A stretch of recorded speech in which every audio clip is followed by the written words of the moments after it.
Nalazimo se kao krivci bez presude, uvek u isto vreme, nikad slučajno. Ti skineš prsten tek kad sednemo, kao da time manje boli istina. Pričaš mi kako je kod kuće sve mirno, i baš to najviše zaboli čoveka.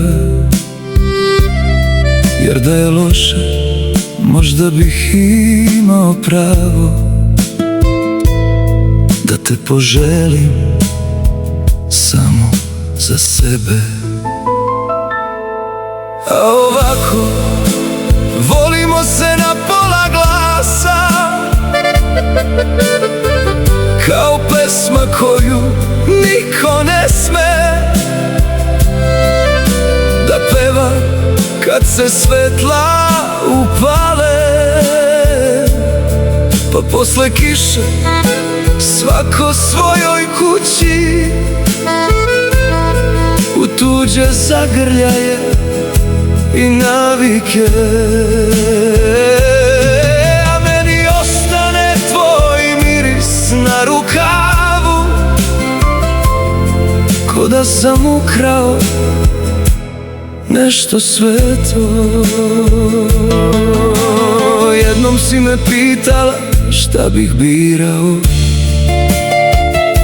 da možemo vratiti vreme unazad, a ja sam ćutao duže nego pametan čovek, jer neke odgovore ne smeš izgovoriti.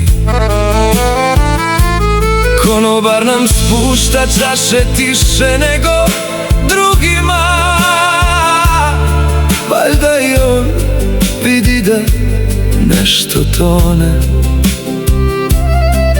pa nas pusti da sedimo još malo kao poslednje goste pred zatvaranje.